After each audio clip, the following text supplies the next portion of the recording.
বারাসাতের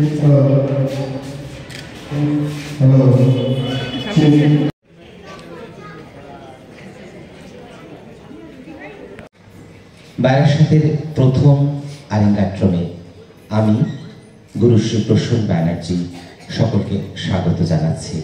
প্রশিক্ষণ নিয়েছে বলা বাহুল্য, এর আগেও বহু ছাত্রছাত্রী। আজকের আরেঙ্গাট্রম অনুষ্ঠানের সূচনা হবে। আমরা শুরু করে দিচ্ছি কারণ আমাদের অনেকটা পথ যেতে হবে।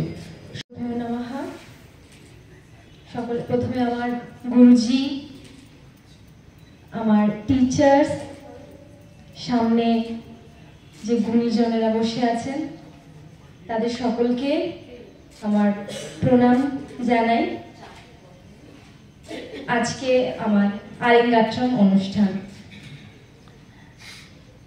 গুরুজি অনেকদিন আগে থেকেই এই আরেঙ্গাট্রম অনুষ্ঠানের আয়োজন করবেন ঠিক করে রেখেছিলেন। আমার সৌভাগ্য যে পরিস্থিতি এসে দাঁড়িয়েছে সেখানে আমি সুযোগ পেয়েছি, আমার মধ্যে দিয়ে উনি এই কাজটি করতে পারছেন। এর জন্য উনি আমাকে যোগ্য মনে করেছেন। আজকের অনুষ্ঠানে আমি আপনাদের সকলের সামনে নিজেকে প্রেজেন্ট করতে পারবো, সেই জায়গায় উনি আমাকে ভেবেছেন, তার জন্য আমি কৃতজ্ঞ। আপনাদের সকলের আশীর্বাদ নিয়ে, আমার গুরুজির আশীর্বাদ নিয়ে আমি আজকের অনুষ্ঠানে প্রথম পারফরমেন্স শুরু করব।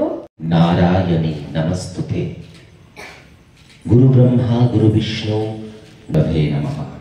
ওম শান্তি, ওম শান্তি, ওম শান্তি।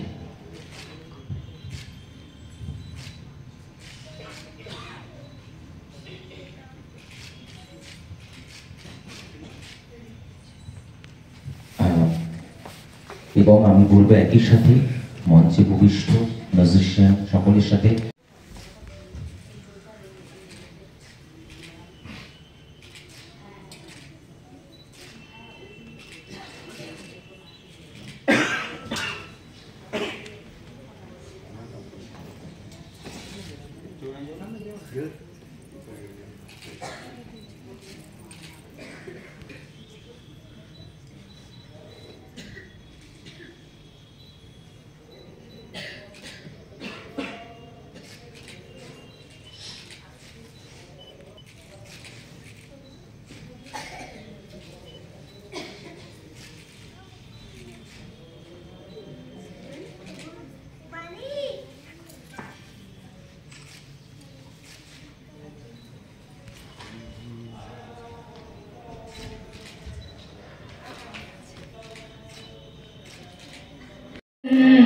মণিপুরি পারি মণিপুরি পারি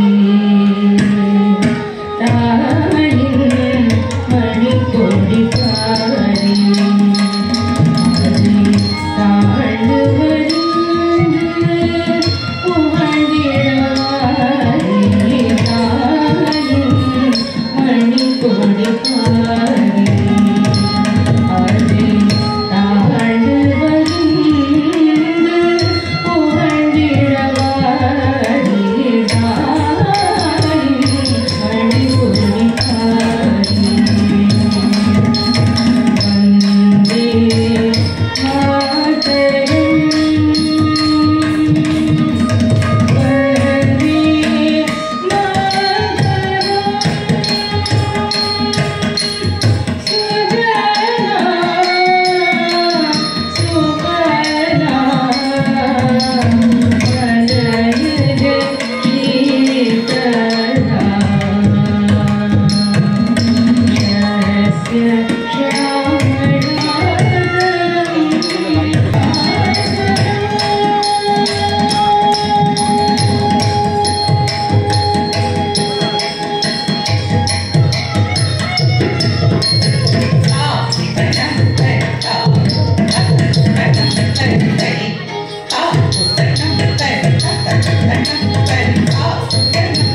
বিষয়টা বলতে গেলে সেটা অনেকটাই বড়।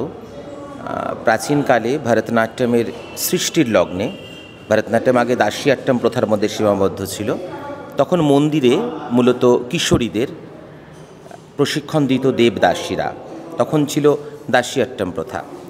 এবং একটা নির্দিষ্ট দিনে, একটা শুভ দিনে একজন দেবদাসীকে যখন নাট্যবান মানে তার গুরু in front of audience Almighty তাদের সামনে যখন তুলে ধরতেন, রাজা রাজপুরোহিতের সামনে, যে অনুষ্ঠানের মধ্য দিয়ে সেটিকে বলা হতো আরেঙ্গাট্যম। পরবর্তীকালে যেটা হয়েছে যে দাসিয়াট্যম প্রথা অবলুপ্ত হয়েছে এবং সেটি সাদির আট্যম নাম হয়েছে।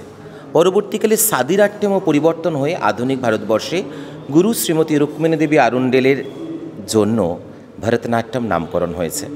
কিন্তু দক্ষিণ ভারতে, তামিলনাড়ুতে কিন্তু ঘরে ঘরে এই প্রথা আছে যে যে সমস্ত শিক্ষার্থী গুরুর কাছে শিক্ষা লাভ করে, একটা নির্দিষ্ট শিক্ষা শেষ হবার পরে তারা কিন্তু আরেঙ্গাট্যম অনুষ্ঠান করে।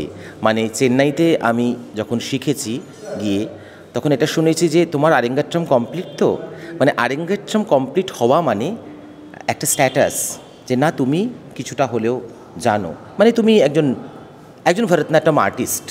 তো আমার মনে হয়েছে যে ওয়েস্ট বেঙ্গলে প্রচুর ভরতনাট্যমের স্কুল, গুণে শেষ করা যাবে না। বারাসাতে, মফস্বলে তো প্রচুর, কিন্তু সঠিক ধারাটা এখানে কতটা মেনটেন করা হয়, এই জন্য আমাদের কারুর না কারুর এটা দায়িত্ব যে সঠিক বিষয়টা তুলে ধরা। আর আমি প্রসূন ব্যানার্জি প্রত্যেকটা সময় ব্যতিক্রমী কিছু করবার চেষ্টা করি।